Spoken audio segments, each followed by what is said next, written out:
안녕하십니까? 예, 반갑습니다. 예. 문제가 좀 어려웠죠? 예, 그래.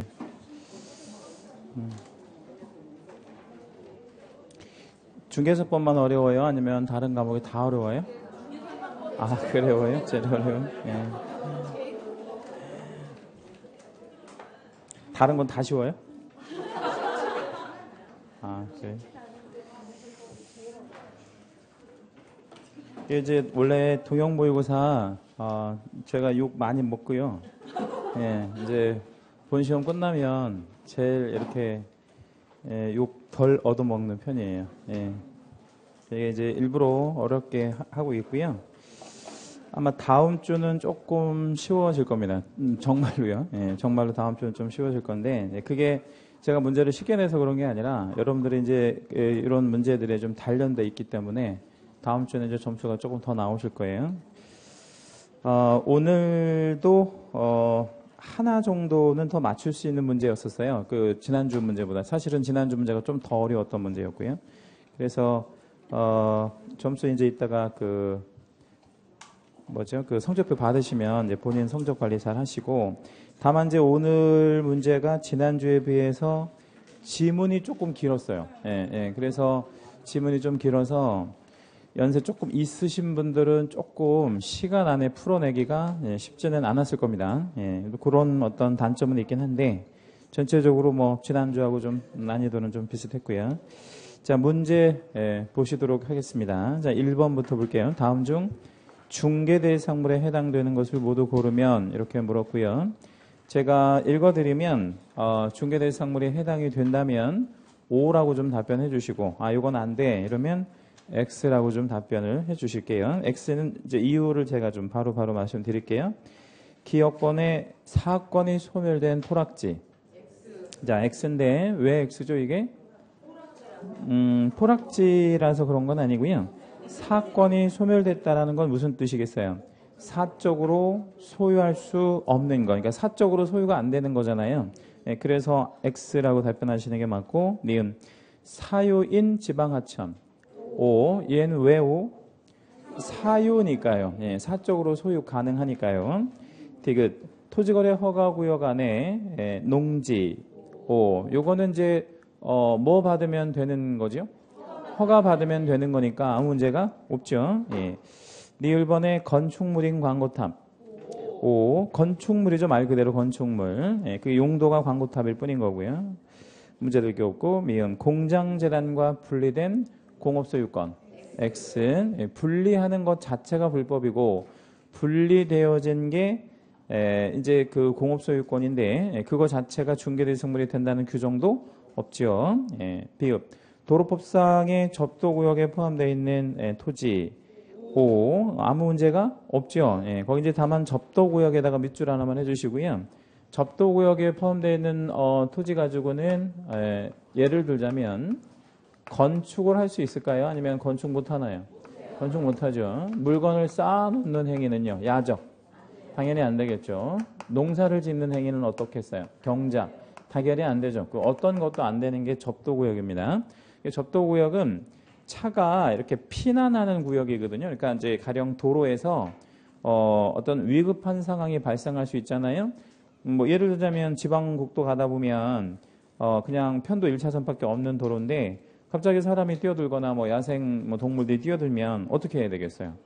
피난해야 되는데 그게 이제 접도구역이란 말이에요. 그래서 그 어떤 것도 해서는 안 돼요. 분묘를 설치하는 거는 어때요? 접도구역에다가 하면 안 되겠죠. 그냥 이렇게 비워놓는 곳이 접도구역입니다.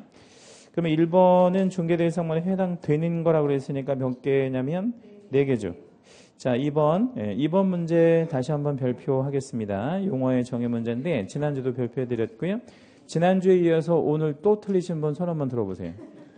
죄송한데 손 한 번만 들어보세요. 오늘 두 번째 계속 틀린. 다음 주에 또 나올 건데 이제 어떻게 하실 건가를 잘 고민하셔야 돼요.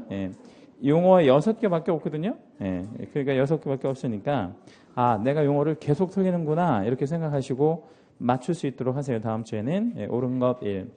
중개라 함은 부동산에 대하여 거래 당사자 간의 매매 교환 임대차 그 밖의 권리의 득실 변경에 관한 행위를 발생하는 것을 말한다라고 했는데 1번에 함정이 하나 걸렸습니다. 자, 어떤 게 함정이죠? 부동산에 대하여 부동산에다가 채색 하나만 해주실 거고요. 이거를 제가 그림으로 좀 증명해 드리면 이런 의미가 되는 거예요. 부동산이라는 영역이 조금 크고요. 그 부동산이라는 영역 안에 뭐가 포함돼요? 중개 대상물이 포함되는 개념이에요. 그러다 보니까 여기 안에 들어간다고 해서 전부 부동산이 되는 것은 아닌 거죠. 그러니까 이 부동산 안에 있는 거라고 해서 예컨대 여기 위치를 한번 잡아보면 요거는 뭐에는 들어가지만 뭐에는 안 들어가는 거예요. 부동산에는 들어가지만 중개대상물은 아닐 수 있잖아요. 그럼 예를 좀 하나만 들어드리면 청와대를 생각해 볼까요? 네. 그러면 청와대는 뭐는 아닌 거예요.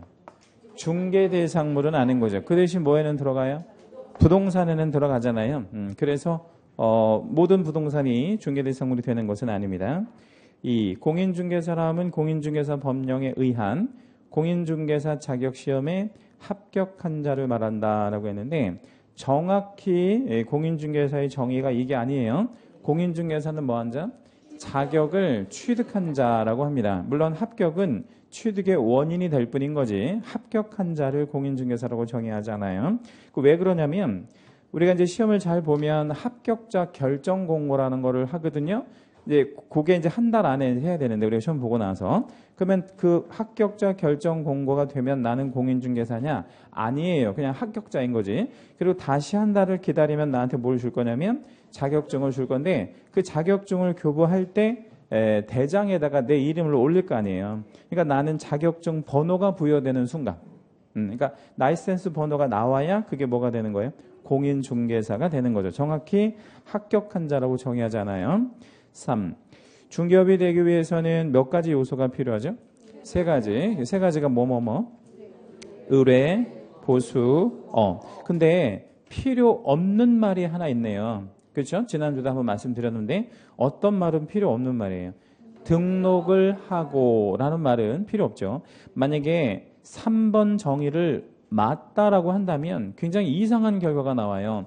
등록을 하고 의뢰, 보수, 업이어야만 중개업에 해당한다 이러면 무등록 중개업을 처벌을 못하는 문제가 생긴다라는 이상한 결과가 나오니까 그 중개업이라고 하는 정의 안에 절대 뭐가 들어가면 안 돼. 등록이라는 말 들어가면 안 돼. 그냥 등록 없이도 중개업 가능합니다. 그래서 등록 없이 중개업하는 게 처벌의 대상이 되려면 그 중개업은 등록이라는 말을 빼고 정의하는 게 맞아요.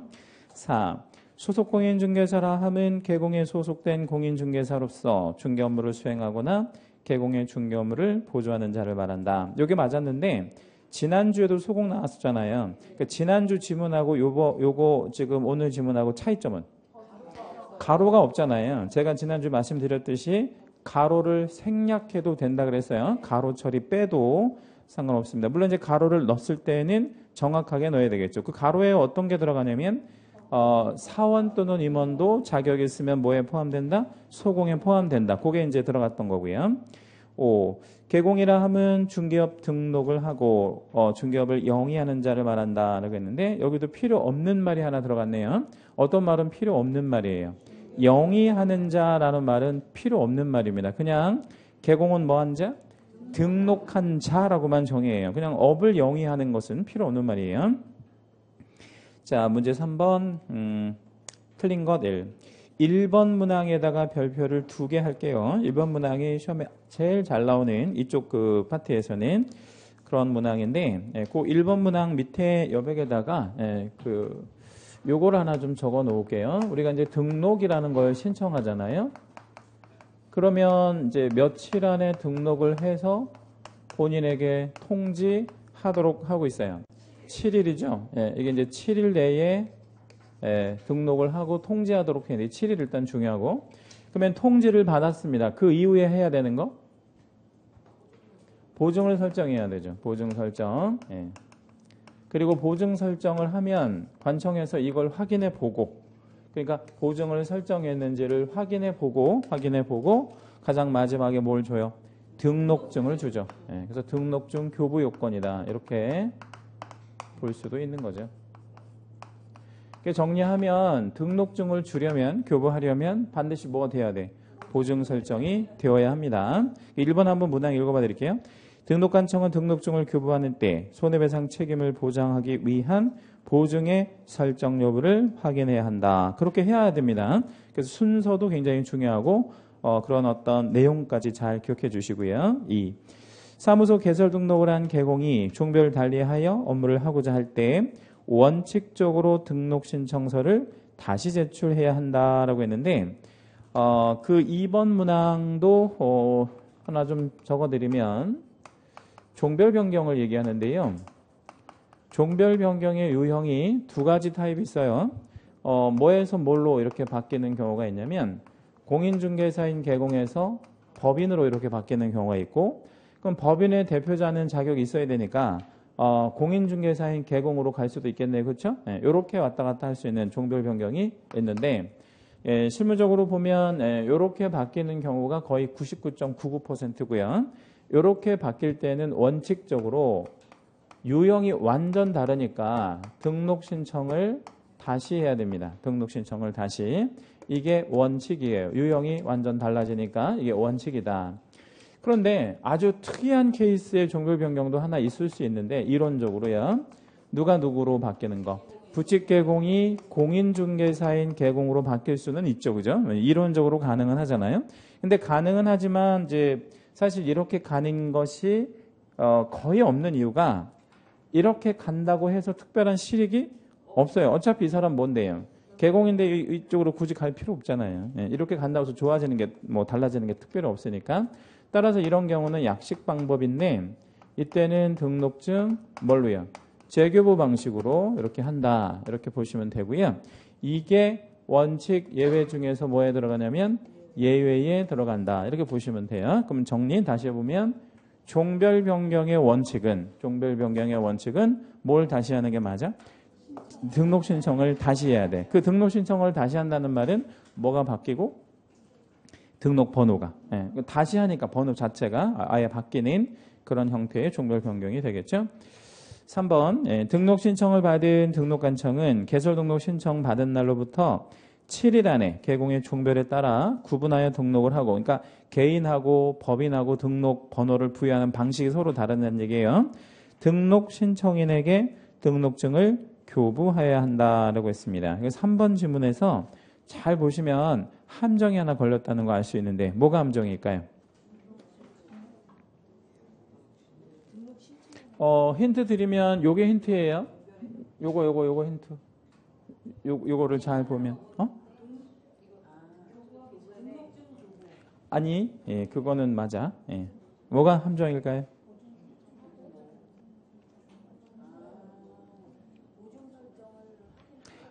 다 틀렸어요. 정답이 안 나왔어요. 자, 뭐가 틀렸을까요? 이거 지금 답을 제가 계속 드리고 있는데 7일 이내에 통지를 한다고. 7일 안에 통지를 하지 7일 안에 등록증을 주는 게 아니라고요. 여기 써놨잖아요. 7일 안에 통지를 해준다고. 7일 안에 통지를 해주지 등록증을 주는 게 아니란 말이죠. 그러면 등록증은 며칠 안에 나오냐면 알 수가 없어요. 왜 알 수가 없어? 이거를 언제 하는지에 따라서 달라지지 뭐. 요거 보증 설정을 빨리 하면 빨리 받는 거고 늦게 하면 늦게 받는 거지 뭐. 근데 요것만 날짜가 정해져 있다고. 요 7일만. 요 7일만 날짜가 정해져 있고 등록증 교부는 날짜가 정해져 있지 않습니다. 이해되시죠? 자, 3번 틀렸고. 4. 등록관청은 중개사무소 등록사항 등을 협회에 다음 달 10일까지 통보. 그러니까 요 4번은 뭐 누차 말씀드린 대로 등록관청이 하는 모든 사무는 협회에다가 언제까지 알려줘야 돼? 다음 달 10일까지 알려줘야 되겠죠. 그래야 뭐 이중 등록이라든가 뭐 이중 소속이라든가 이런 거 관리하죠. 5번이요. 업무 정지 처분을 받은 개공이 있는데 그 기간 중에 당해 중개업을 폐업하고 해서 단락 한번 끊어볼게요. 뭐에 걸렸어요? 결격사유에 걸렸어요. 언제부터요? 폐업하는 그 순간부터 결격사유에 걸렸어요. 얼마 동안이요? 그 업무 정지 기간 동안이요. 그래서 그 기간 동안에는 등록을 신청할 수가 없어요. 그게 얼마인지 알 수는 없지만 그 기간 동안에는 할 수가 없습니다. 자, 4번 문제로 가죠. 고용인 업무상 행위와 그 책임에 대한 설명으로 틀린 것은 1번. 소공 및 중개보조원, 여기까지를 우리 세자로 뭐라 그래요? 고용인이라고 하죠. 고용인의 업무상 행위는 그를 고용한 개공의 행위로 본다. 맞아요? 예, 그를 고용한 개공의 행위로 봅니다. 간주가 되죠. 2번, 개공인 법인인 사원 또는 임원이면서 공인중개사인 자는 소공에 포함되지 않기 때문에 이거 틀렸네요. 그죠? 예. 그 사원 또는 임원도 어디에 포함돼요? 소공에 포함되지요. 예. 그렇기 때문에 업무상 행위에 대해서 법인이 그 중개법인이 책임을 진다 아니면 책임을 지지 않는다. 책임을 진다라고 해야죠. 민사, 형사, 행정상 책임 다 져야 되겠죠. 2번 틀렸고 3. 중개보조원의 업무상 행위를 수행하면서 고의과실로 의뢰인에게 손해를 입힌 때에는 그를 고용한 개공도 책임을 진다라고 했는데 그를 고용한 개공도 책임 있어요? 무슨 책임? 무과실 책임. 왜냐하면 고용인에게 고의과실이 있었으니까 개공은 소위 과실이 있던 없던 책임이 있다. 4번 개공은 고용한 소공의 업무상 행위에 대한 형사, 민사, 행정상 책임을 다 져야 됩니다. 특히 형사상 책임으로는 같이 처벌받잖아요. 소공이랑 같이 처벌받는 걸 내자로 뭐라 그래? 양벌관계, 양벌규정이라고 얘기하고 또 민사상은 연대에서 책임지잖아요. 네, 그런 민사상 연대 책임 관계에 있습니다. 5번 고용인의 업무상 행위로 손해를 본 의뢰인, 그 의뢰인에다가 밑줄 한번 해주시고요. 얘가 손해를 본 의뢰인이니까 손해배상 청구권을 갖는 채권자잖아요. 채권자라고 한번 적어볼까요? 얘가 채권자. 그러면 채권자가 채권의 변제를 누구한테 청구하는 거냐면 채무자한테 청구하잖아요. 근데 누구랑 누가 연대 채무자냐면 개공과 고용인. 걔네들 둘 연결해서 밑줄 한번 해주시고요. 개공하고 고용인 연결 밑줄. 얘네들이 연대 채무를 갖고 있단 말이에요. 그럼 채권자 입장에서는 어떻게 할 수 있어요? 선택할 수도 있고 또는 연대해서 청구할 수도 있고. 그러니까 너네들이 같이 갚아라 이렇게 할 수도 있고 아니면 어느 한쪽을 선택해서 너는 빠져 네가 다 갚어 이렇게 할 수도 있고 그렇죠. 그러면 어느 한쪽이 선택받으면 그 사람은 연대 채무를 독자적으로 변제하는 문제가 나오잖아요. 그때 인정하는 권리가 뭐야? 구상권이 상호간에 인정되어집니다. 자, 5번 5번 문제 별표 한번 해주시고 예상이라고 하나 적을게요. 중개대상물 표시 광고할 때 반드시 명시해야 할 거 4개 있죠. 그죠? 요거 우리 암기 코드에 있는데 혹시 기억나시나요? 네, 명소연의 성명이죠. 명소연 성명. 명소연 성명. 네. 자, 명소연 성명 한번 암기를 해보도록 하죠. 네. 명이 뭐예요? 명칭인데 무슨 명칭? 사무소 명칭. 상호 반드시 해줘야 되고요. 소재지. 소재지인데 물건 소재지, 사무소 소재지. 사무소 소재지. 연은요? 연락처. 무슨 연락처? 사무소 연락처. 개공의 개인 연락처 아니고요. 성명은 누구의 성명? 개공의 성명. 예, 요거 중요합니다. 예, 암기하고 계시면 좋고요. 6번이요. 개공의 업무 범위에 그러면 정답은 몇 번이에요? 5번에? 4번의 등록번호는 뭐 할 필요가 없는 거죠? 명시할 필요가 없는 겁니다. 6번. 업무 범위에 관한 설명증 틀린 거 1번. 법인의 분사무소 업무 지역은 전국으로 한다. 분사무소 업무 지역은 전국으로 합니까? 네.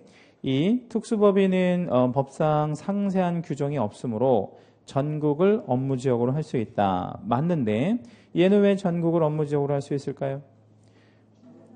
상세한 규정이 없기 때문에. 상세한 규정이 없다는 건 그냥 전국적으로 하는 거죠. 뭐.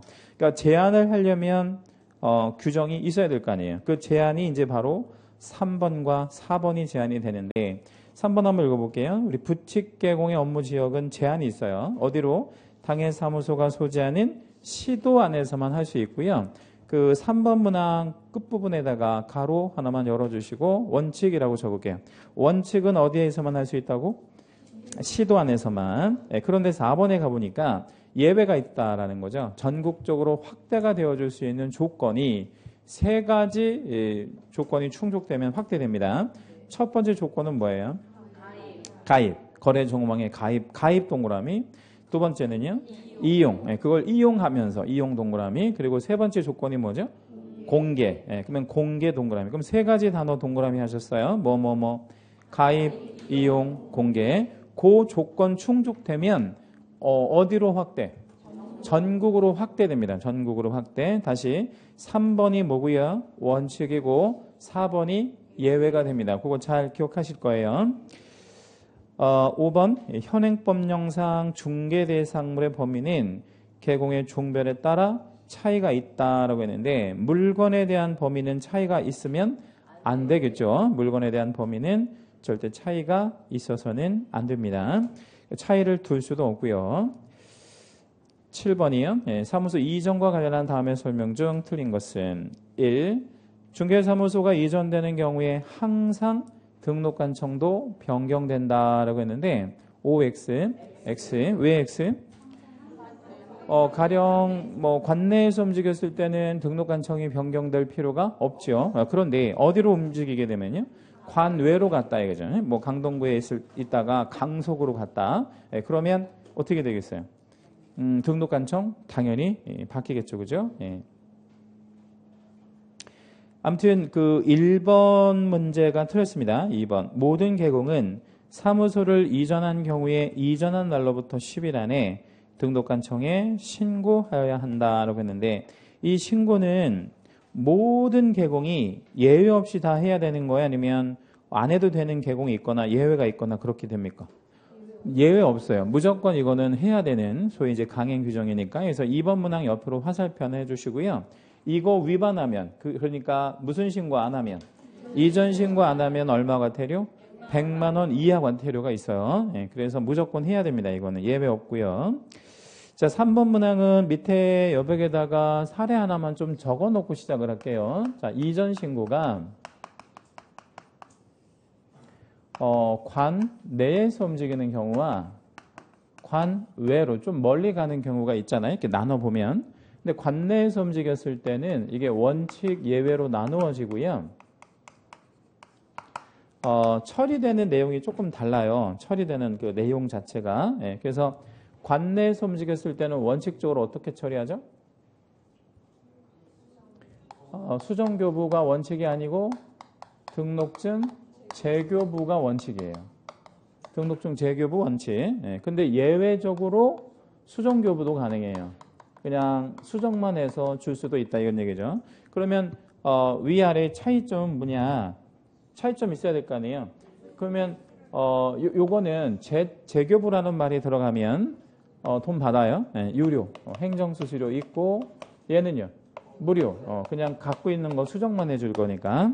자, 그런데 관외로 움직였을 때는 어떻게 처리해야 되겠어요? 등록증 재교부밖에 없습니다. 여기는 등록증 재교부. 그럼 이렇게 재자가 포함되면 요거는 유료, 무료, 유료 이렇게 이제 되는 거죠. 예. 자, 그러면 요거를 토대로 해서 이제 문제를 한번 풀어볼게요. 그 3번 문항이요. 개공은 사무소를 이전하고 신고할 때 항상 수수료를 납부해야 하는 것은 아니기 때문에 이런 경우 있잖아요. 이렇게 무료로 하는 경우도 있으니까 항상 돈을 내는 것은 아니기 때문에 결국에 무슨 수수료가 있는 것은 아니에요. 이전 신고 수수료가 있는 것은 아니잖아요. 그렇다면 돈을 왜 내느냐? 돈을 내는 애들은 공통점이 있어요. 그죠? 돈을 내는 애들은 어떤 경우에요? 등록증 재교부가 수반되기 때문에 돈을 내는 거죠. 그럼 다시 이전 신고할 때 돈을 낸다. 그러면 이전 신고 수수료가 있는 것은 아니고 뭐가 수반될 때? 재교부가 수반되면 무슨 비용을 내는 거예요? 재교부 수수료를 내는 것 뿐입니다. 그렇게 이해하시면 돼요. 그래서 재교부가 수반됨으로 수수료를 내는 거지 이전 신고 수수료를 내는 건 아니라는 거. 자, 개공이 중개사무소를 등록관청 외의 지역으로 이전하면 행정처분의 관할관청이 변경된다. 행정처분의 관할관청이 왜 변경되냐면요. 그 여백에다 하나 좀 적어 넣어 볼까요? 이게 넘어가서 그래요. 등록대장 송부. 예. 등록대장이 어디에서 어디로 넘어가요? 이전 전 관청에서 이전 후 관청으로 송부해 주잖아요. 예. 그러니까 등록대장을 보내줬다는 얘기는 행정처분을 하는 관할권 자체가 이전되는, 변경되어질 수밖에 없는 그런 경우가 생기는 거죠. 5번 매수신청 대리인 등록. 매수신청 대리인 등록은 어디 가서 하죠? 참고로 법원에 가서 하잖아요. 법원에. 근데 그 법원장에게도 등록관청이니까 내가 사무소를 이전했으면 신고는 해줘야 돼요? 말아야 되겠어요? 해줘야지. 여기도 등록관청이니까요. 당연히 10일 안에 똑같이 신고하고요. 8번 문제 별표 해주시고요. 나오든 안 나오든 굉장히 중요한 문제예요. 8번 문제. 나오든 안 나오든 굉장히 중요하고 이게 직접적으로 출제하지 않아도 간접적으로는 문제를 풀어내는데 반드시 필요한 겁니다. 내용이 뭐냐면 확인 설명서 4개가 있잖아요. 그 4개의 공통적 기재사항이 아닌 거를 찾으면 되는 거죠.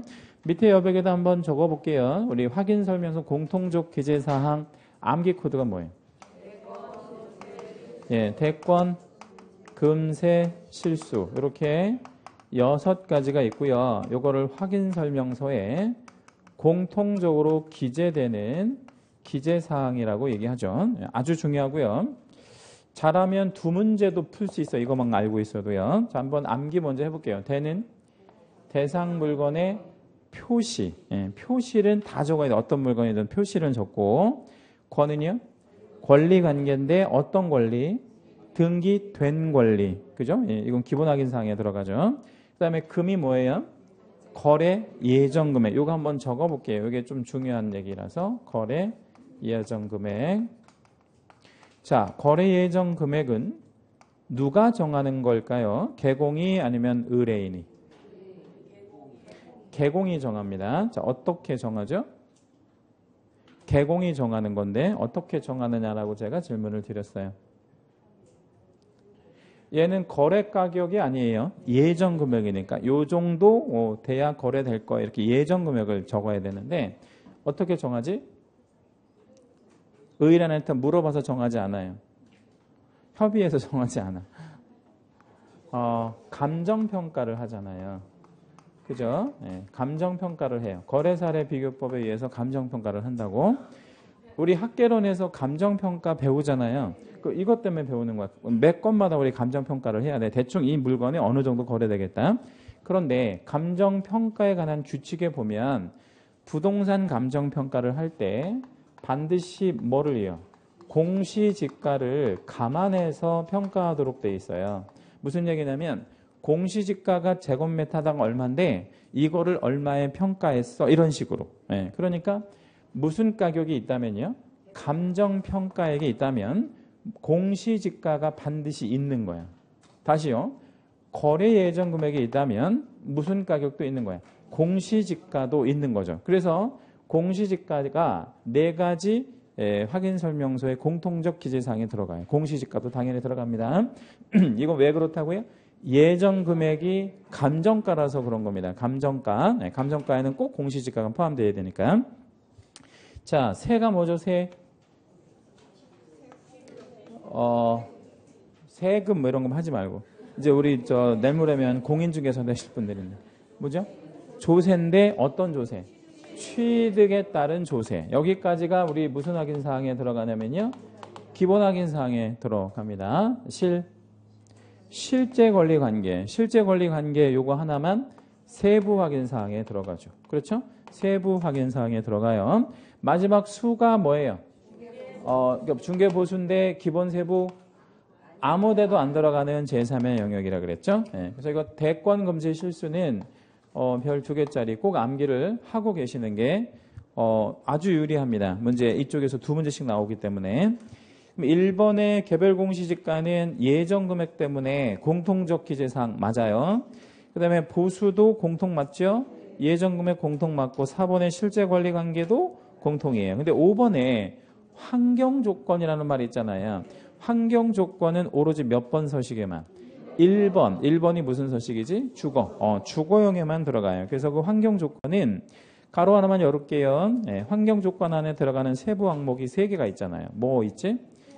1조, 소음, 진동. 1조, 소음, 진동. 요 3개가 있는데 그거는 주거용 건축물에서만 확인하는 거지요. 그래서 환경 조건이 딱 1번 서식에만 들어갑니다.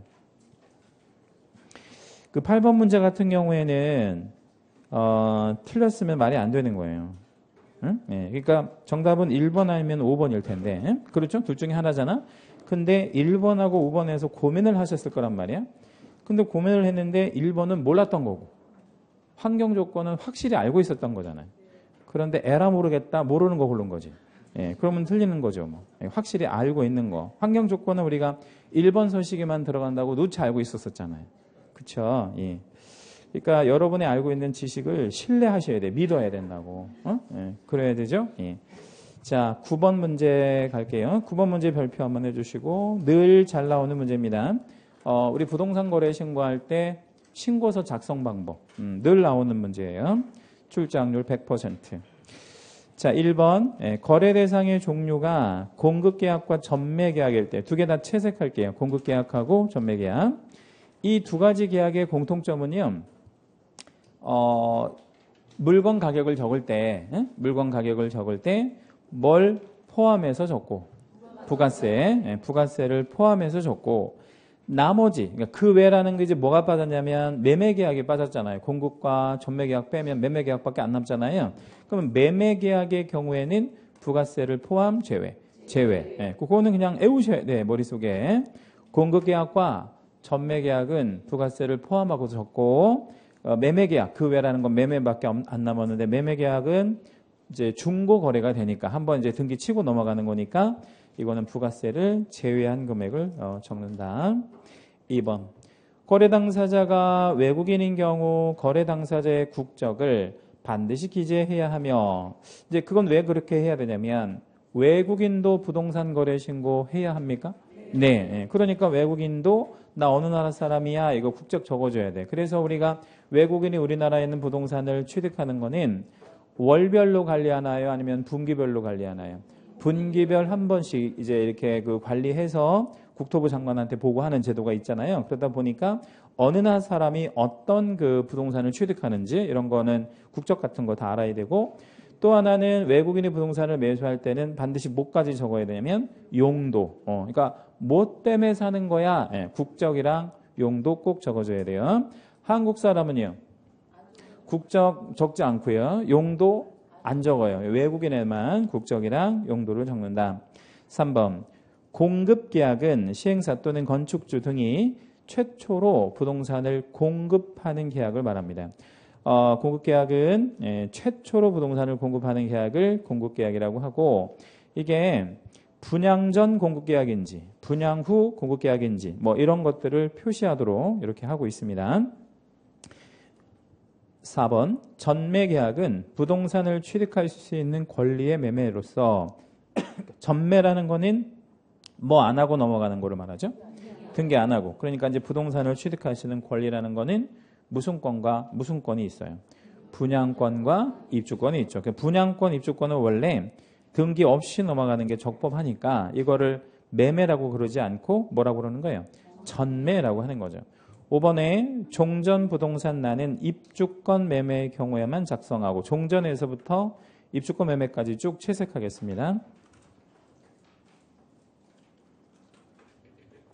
자, 그렇게 하고 세 번째 줄에 보면 권리가격이라는 말이 나와요. 거기도 채색할게요. 자, 그렇게 하시고 이제 칠판을 잠깐 보시면 분양권이 있고요. 입주권이 있잖아요. 분양권은 청약을 해요. 그래서 당첨이 되면 그죠? 당첨이 되면 계약을 하는 거예요. 그럼 이 분양권은 계약상 권리를 말해요. 계약상 권리. 예. 다시 청약을 해서 당첨이 되면 계약을 해서 그 계약상 권리가 뭐예요? 분양권이 되는 거죠. 물론 이때 계약을 할 때 뭐는 특정되어서요. 동호수가 특정되어서 계약을 해야 되겠죠. 그런데 이 계약상의 지위를 팔 수 있도록 허용하는 거죠. 그걸 우리 뭐라 그래? 분양권. 그런데 그 분양권이 투기가 좀 과열된 지구에서는 전매할 수 없어요. 왜냐하면 이게 투기하기가 제일 좋은 거거든요. 그래서 이게 이제 올해 시험에는 투기 과열 지구 굉장히 중요하게 다루어질 거란 말이에요. 수도권 전역이 다 지정이 됐기 때문에 그래서 분양권은 어디에서는 전매 안 되고 투기과열 지구에서는 전매 안 되고 나머지 지역에서는 다 되고요. 입주권은 뭐냐면 종전 부동산이 있었어요. 종전 부동산. 예. 그럼 이 종전 부동산에는 권리 가격이라는 것이 있을 거예요. 그렇죠? 예. 그러면 종전 부동산을 주고 내가 뭐를 또 좀 더 내? 추가 지불액을 또 내요. 이렇게 해서 이제 그 하나의 이제 계약성 권리로 그 만들어진 거를 입주권이라 그래요. 이거를 입주권. 그러면 무슨 가격이 높으면 높을수록 권리가가 높으면 높을수록 추가 지불액은 작아지는 거예요. 왜? 권리가가 높으니까요. 그렇죠? 그래서 돈으로 받을 수도 있고요. 돈을 더 낼 수도 있고 그런 거죠. 그렇겠죠? 예. 그런데 이제 공급가액이라는 것은 얘랑 더했을 때 새로 받는 물건이 있을 거 아니에요. 그 물건하고 가치를 비교를 하는 거야. 새로 들어갈 집하고. 그래가지고 이게 더 만약에 크다면 내가 추가 지불액을 더 많이 내야 되잖아요. 근데 만약에 이게 더 크다. 그러면 나는 돈을 돌려 받아야 되는 그런 경우도 생길 거 아니에요. 그러니까 정리를 해보면 입주권에서 종전부동산이라는 말도 나오고 무슨 가격? 권리가격이라는 말도 나온다. 근데 함정이 걸린다면 이렇게 걸리겠죠. 분양권에서 종전부동산이나 분양권에서 권리가격이나 이런 말 나오면 무조건 X가 되는 거죠. 왜 X예요? 분양권에서는 그런 개념 자체가 있을 수가 없는 거죠. 예, 그렇게 이해하시면 돼요. 해서 거래금액란에 추가지불액, 프리미엄 등 공급가액을 초과하는 금액의 하나함이라고 되어 있는데 그걸 공급가액에 초과하는 금액만 프리미엄이 있는 게 아니라 그 공급가액에 뭐 하는 것도 있을 수 있어요. 미달하는 경우도 있을 수 있죠. 마이너스 P라고 해가지고 보통 우리 서울에는 마이너스 P가 좀치 없잖아요. 예, 근데 지방에는 마이너스 P가 있을 수 있습니다. 얼마든지. 네, 그런 것들을 다 적어주고요. 권리가격이나 합계, 계약금, 중도금, 잔금 이런 것들을 다 적는다. 나머지는 다 좋아요. 나머지 다 좋은데 여기 잔금도 여기는 맞아. 여기서 잔금이라는 건 전체 거래를 얼마 했다라고 했을 때 그 잔금을 말하는 거니까 맞고 가로 부분만 틀렸어요. 가로 부분이 뭐가 틀린 거죠? 공급가액을 초과하는 금액의 하남이 아니라 공급가액에 미달하는 마이너스 P도 있을 수가 있다는 거. 그것만 잘못된 거예요. 그러니까 여기서 말하는 잔금은 그 전체 대금이 있을 거 아니야. 그러니까 이 분양권을 파는 데 있어서의 대금. 그럼 분양권 말하자면 시행사나 건축 회사에다가 내는 돈 말고 판 사람한테 내는 잔금. 그러니까 여기는 잔금이 들어가는 게 맞아요. 예. 다시 한번 말씀드리면 거기 잔금은 시행사나 건설 회사에 내는 잔금을 말하는 게 아니고 입주권을 뭐한 사람한테 판 사람한테 잔금 줘야 될 거 아니야. 그러니까 그러니까 분양권이든 입주권이든 거래를 하면 거래 금액이 있을 거 아니에요. 거래 금액이 이거에 대한 잔금을 말한다고. 그러니까 건설 회사에 내는 잔금을 말하는 게 아니고, 그거 말하는 게 아니고. 예. 자, 10번이요. 10번 문제 굉장히 어려운 유형의 문제였는데 별로 간단해 보이는데 상당히 어려운 유형의 문제였습니다. 10번 문제는 한번 틀려보는 게 더 좋을 수도 있어요. 왜냐하면 다음에 안 틀리니까요. 10번 문제에서는 일단 여백에다가 요걸 먼저 적어놓고 시작을 할게요. 우리가 사무소 명칭이라고 하는 게 있고요. 간판이라고 하는 게 있죠. 5개 간구물 중 간판. 그러면 사무소 명칭과 관련해서 우리는 무슨 의무가 있죠? 사무소 명칭을 만들 때 의무. 문자 사용의 의무가 있다고. 문자 사용의 의무가 있어요. 정확히 말하면 여기서 말하는 문자는 몇 자나 몇 자의 문자를 말하는 거예요. 8자나 5자의 문자를 얘기하는 거예요. 8자는 뭐? 공인중개사 사무소, 5자는 부동산 중개. 이런 문자를 써야 돼요. 사무소 명칭에다가는. 그런데 우리가 간판을 설치할 수 있잖아요. 5개 간구물에. 그러면 간판을 설치했을 때는 문자를 사용할 의무가 있는 게 아니라 이때는 성명을 표기해야 할 의무가 있는 거예요. 전혀 달라. 그래서 요거 별거 아닌 것 같은데 이런 식으로 함정 걸리면 아주 어려운 함정이 됩니다. 그럼 자, 1번 문항과 2번 문항의 함정들을 한번 찾아볼게요. 제가 한번 읽어드릴 테니까. 1번. 계공은 사무소 명칭에 등록증에 표기된 계공의 성명을 표기해야 된다. 이게 얼핏 보면 맞는 것 같잖아요. 근데 틀렸다고. 뭐가 틀렸어? 반드시가 틀린 게 아니고 그 사무소 명칭에 계공의 성명을 표기할 의무가 없어요. 네. 그러니까 예를 들어서 내 이름이 황정선인데 상호를 만들 때 황정선 공인중개사 사무소 이렇게 안 해도 된다고. 그냥 나는 행운 공인중개사 사무소 해도 돼, 안 돼? 해도 되잖아. 네. 그러니까 그거는 문자 사용의 의무가 있을 뿐이에요. 2번. 계공은 5개 광고를 설치할 때 반드시 공인중개사 사무소 8자 또는 부동산 중개 5자 문자를 사용해야 된다. 그렇게 안 해도 된다고 5개 광고물에는. 그럼 5개 광고물에는 뭐만 표기하면 돼? 성명을 표기할 거야. 그래서 1번 마지막 부분과 2번 마지막 부분의 위치가 바뀐 거예요. 이제 개념 잡으셨죠? 요거 조심하셔야 돼요. 3번 시도지사 주어에다가 채색 하나만 하겠습니다. 3번 시도지사 주어 채색. 요것도 아주 잘 걸리는 함정인데 시도지사가 간판을 철거하고 그러는 거를 명할 수 있다. OX, X. 이거는 시도지사가 할 만한 수준의 것이 아니잖아요. 그럼 누가 해? 등록관청. 예. 시도지사가 뭐 할 일 없어가지고 이런 거 하겠습니까? 이거는 등록관청이 해야 될 일이죠. 4번. 계공은 명칭과 관련하여 법령상 행정형벌을 받지 않는다라고 했는데 그러니까 명칭과 관련했다라는 얘기는 이런 거 말하는 거거든요. 사무소 명칭. 그러니까 계공의 신분에서 이 8자나 5자 안 썼다고 해가지고 형벌을 가하냐 이거야. 1년 1천. 그러지 않죠. 그럼 이거 안 쓰면 제재는 뭐야? 100만 원 이하의 과태료밖에 없지. 그래서 계공한테는 명칭하고 관련해서 형벌은 없어요.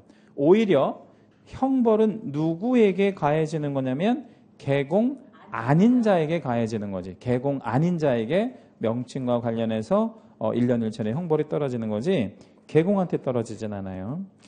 5번. 계공은 중개업 폐업 신고를 하면 계공으로서의 모든 의무는 종결하며 달라 끊고요. OX.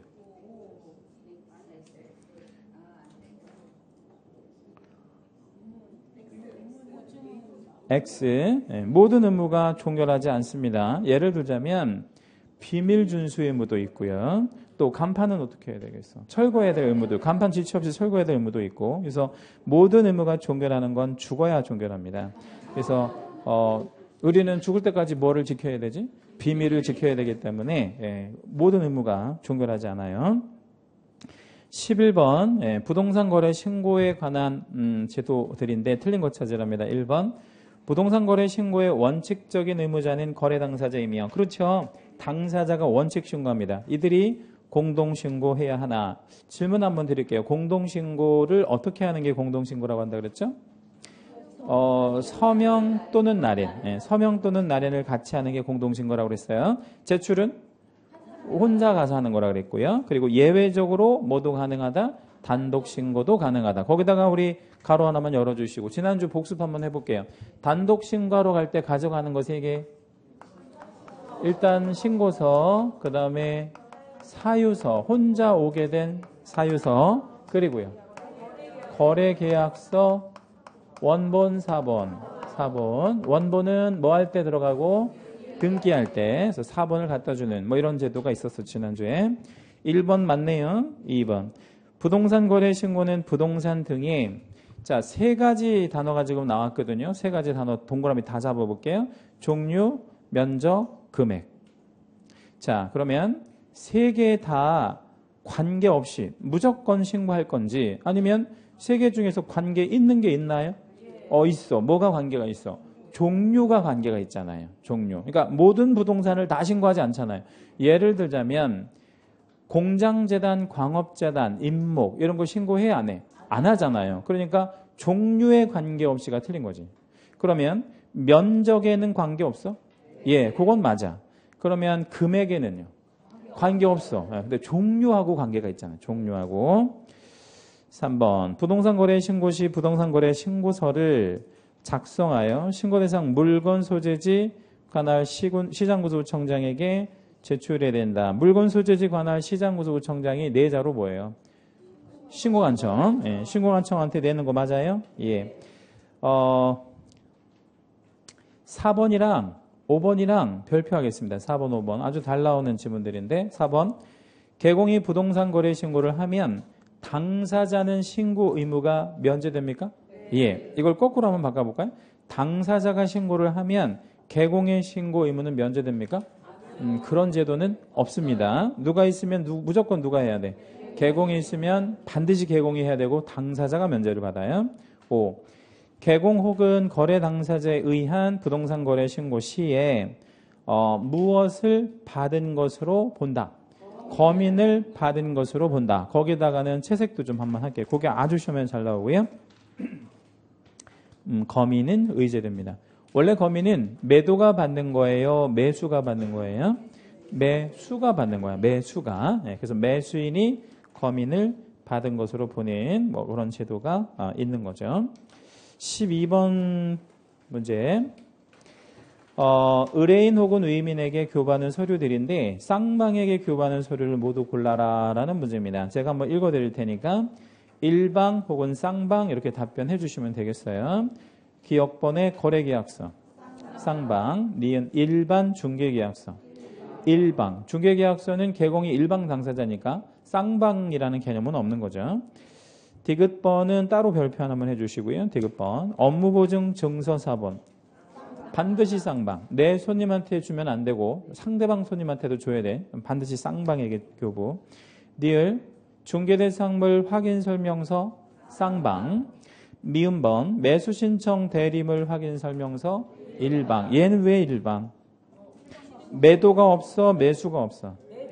매도가 없는 거지. 경매되는 거니까 매도는 없는 거예요. 네, 그래서 이거는 매수 쪽만, 취득할 쪽만 주는 거죠.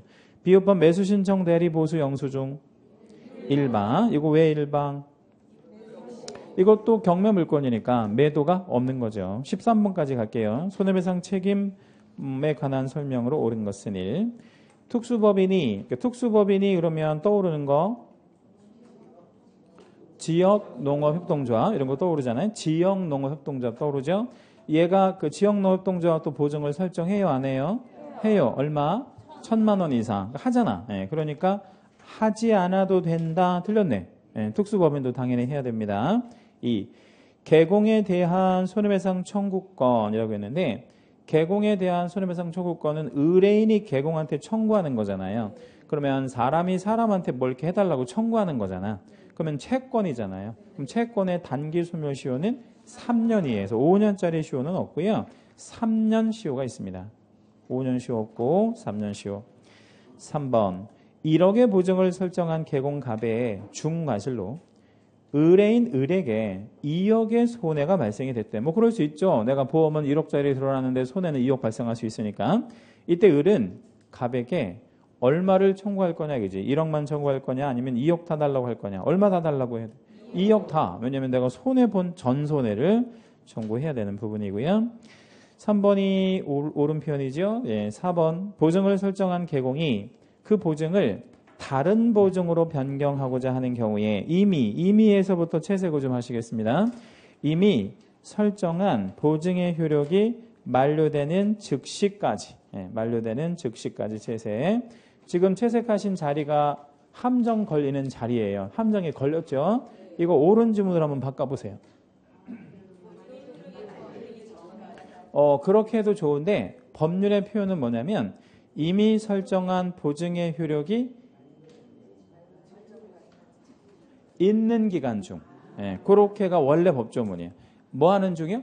있는 기간 중에. 예, 그러니까 만료되는 즉시하면 끝나버린 거잖아요. 그렇게 하면 안 되고 이미 설정한 보증의 효력이 있는 기간 중에 바꿔야 돼. 있는 기간 중에 바꿔야 돼. 그래서 간극이 생기면 안 된다. 5번이요. 예, 공탁으로 보증금 2억 설정 개공이 있대요. 개인인 개공이 2억을 설정해도 됩니까? 많이 하는 건 상관없다는 얘기죠. 적게 하는 건 문제가 돼도. 그래서 공탁금으로 얼마를 지급을 했냐면 1억을 지급을 했어요. 그럼 아직도 얼마가 남은 거지?